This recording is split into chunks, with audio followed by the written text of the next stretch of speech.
எடப்பாடி பழனிசாமி 3 கார்ல போனாருங்க. ஏய் நடந்து போவேன், அதுக்கு என்னுடைய விருப்பம் ஐயா. உன்ன மாதிரி என்ன கோடி கோடியா கொள்ளையடிச்சு வச்சிருக்கிறேன். முதல் விமானத்துல இருந்து இறங்குனதையோ அண்ணன் தம்பித்துறை கார்ல போனோம். அவரு அங்கேயே இறக்கி விட்டு அவர் வீட்டுக்கு போய் நான் அங்கிருந்து வேற கார்ல ஹோட்டலுக்கு போனோம். Meenakshi Faculty of Pharmacy. Admission open for B.Pharm. Apply now. ஒரு தங்கி இருக்கிற ஒரு நண்பர் இடத்துக்கு போய் பார்க்கறதுக்காக போனேன். அதுக்கு பிறகு நான் தங்கி இருந்த இடத்துல இருந்து வேற ஒரு நண்பர் கொடுத்தாரு.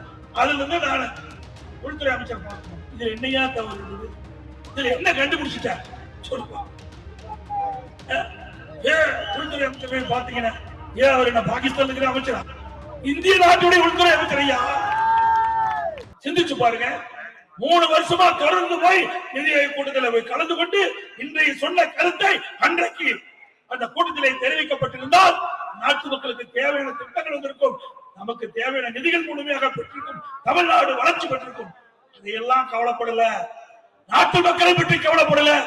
இன்னைக்கு வீட்டு மக்களுக்கு பிரச்சனை வந்துடுது. டாஸ்மாக் ஊழல் விசாரணை மேற்கொண்டு விட்டார்கள். குடும்ப உறுப்பினருக்கு பாதிப்பு வந்து விடுவோம் என்று கருதி ஓடி போய் நிதி ஆயோக் கூட்டத்தில் கலந்து கொண்டீர்கள்.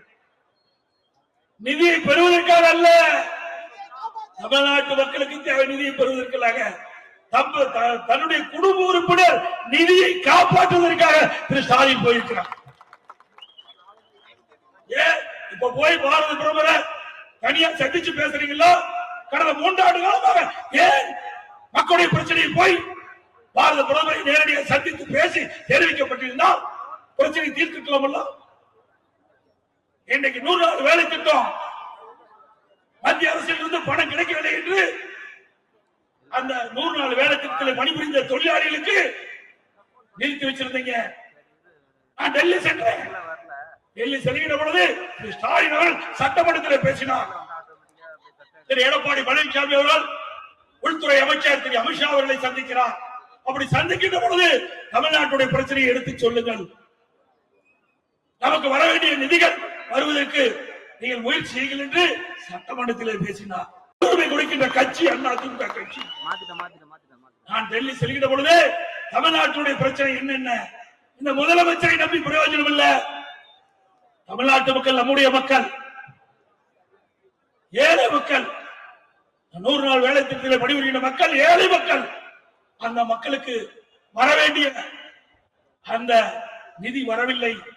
அதை உடனடியாக விடுவிக்க வேண்டும் என்று நான் மனுவாக கொடுத்தேன். உடனடியாக சுமார் 3000 கோடி மத்திய அரசு விடுவித்தது. உன்னால் பெற முடிஞ்சதா? முதலமைச்சர் என்று தப்பட்டம் அடித்துக் கொள்கிறீர்களே, இந்த ஏழை மக்களுடைய பிரச்சனையை உங்களால் தீர்க்க முடிஞ்சதா? முடியதான அரசாங்கம் இருக்கின்றது. மக்களிடத்திலே இருக்கின்ற பிரச்சனை அதை முறையாக மத்திய அரசு எடுத்து சொல்லி அதற்கு தேவையான நிதியை பெற்று அவருடைய பிரச்சனை தீர்த்துக்க வேண்டும். தவறிய முதலமைச்சர் ஸ்டாலின் அவர்கள். அது மட்டுமல்ல, மெட்ரோ ரயில் திட்டம் அதிமுக ஆட்சியில திட்டத்தை கொண்டாந்து அடிக்கல் நாட்டினோம். அதற்கு நிதி வரவில்லை என்று சொன்னார். அதையும் சுட்டி காட்டினோம். அதற்கும் மத்திய அரசு நிதி விடுவித்தது. ஆக அனைத்து இந்திய அண்ணா திராவிட முன்னேற்ற கட்சி மக்களுடைய பிரச்சனை, தமிழ்நாட்டுடைய பிரச்சனை, அதையெல்லாம் பட்டியலிட்டு மத்திய உள்துறை அமைச்சரிடம் கொடுக்கப்பட்டு அதை நிறைவேற்றப்பட்டது. நான் டெல்லியில விமான நிலையத்தில் பேசினேன். மத்திய உள்துறை அமைச்சரை சந்தித்த பொழுது என்னென்ன பிரச்சனையை சுட்டி காட்டினேன். இதற்கெல்லாம் நீங்கள் தீர்வு காண வேண்டும் என்று கோரிக்கை வைத்தோம் என்று அங்கே பேசினேன். அதையெல்லாம் விட்டுட்டாரு. எடப்பாடி பழனிசாமி 3 கார்ல போனாருங்க. ஏய் நடந்து போவேன், அதுக்கு என்னுடைய விருப்பம் ஐயா. உன்ன மாதிரி என்ன கோடி கோடியா கொள்ளையடிச்சு வச்சிருக்கிறேன். முதல் விமானத்துல இருந்து இறங்குனதையோ அண்ணன் தம்பித்துறை கார்ல போனோம். அவரு அங்கேயே இறக்கி விட்டு அவர் வீட்டுக்கு போயிட்டு நான் அங்கிருந்து வேற கார்ல ஹோட்டலுக்கு போனோம். ஒரு தங்கி இருக்கிற ஒரு நண்பர் இடத்துக்கு போய் பார்க்கறதுக்காக போனேன். அதுக்கு பிறகு நான் தங்கி இருந்த இடத்துல இருந்து வேற ஒரு நண்பர் கொடுத்தாரு. அதுல இருந்து நான் உள்துறை அமைச்சர் பார்க்க போனோம். இதுல என்னையா தவறு இருக்குது? இதுல என்ன கண்டுபிடிச்சிட்டேன் சொல்லுப்பா. உள்துறை அமைச்சர் பாத்தீங்கன்னா ஏன் அவர் என்ன பாகிஸ்தான் இருக்கிற அமைச்சரா? இந்திய நாட்டுடைய உள்துறை அமைச்சர் ஐயா. அவர் தான் நான் பார்க்க போனேன். நான் பார்க்க போறதுக்கு முன்பாகவே சட்டமன்றத்தில் நீங்க பேசுறீங்களா? எதிர்கட்சி தலைவர் எடப்பாடி பழனிசாமி அவர்கள் உள்துறை அமைச்சரை சந்திக்கின்ற பொழுது இதெல்லாம் பேச வேண்டும் என்று நீங்க சொன்னீங்களா? நாம பார்க்கறதெல்லாம் பொறுக்கல. ஏன்னா எப்ப பார்த்தாலும் ஸ்டாலின் பேசுறாரு நாடாளுமன்றத்தில் 39க்கு 39 வெற்றி பெற்று விட்டோம் என்று. ஏன்னா அத்தனை பேர் பெஞ்ச தேய்ச்சிட்டு இருக்காங்களா நாடாளுமன்றத்துல?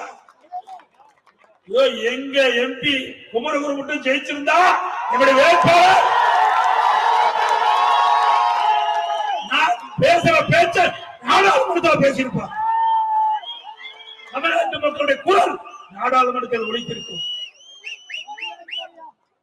ஆனால் சந்தர்ப்ப சூழலின் காரணமாக நான் வெற்றி வாய்ப்பு இழந்தாலும் 2026 சட்டமன்ற தேர்தலில் நிச்சயமாக ஒரு துணையோடு நாங்கள் வெற்றி பெறுவோம்.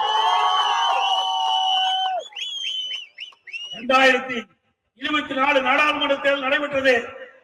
அப்பொழுது அறிவிச்சவர் குமரகுருவை சந்தித்து நான் கேட்டேன், தம்பி நாடாளுமன்றத்தில் யார் நிக்க போறாங்க கள்ளக்குறிச்சியில் கேட்டேன்.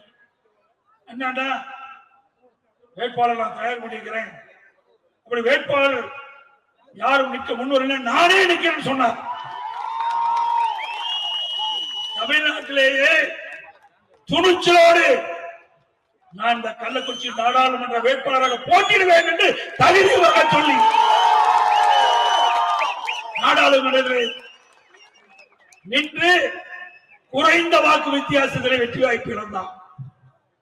இப்படி உணர்வுள்ள கட்சி நிர்வாகிகள் நம்ம இயக்கத்தில் இருக்கின்ற காரணத்தினால்தான் இந்த கட்சி உயிரோட்டமாக இருக்கிறது.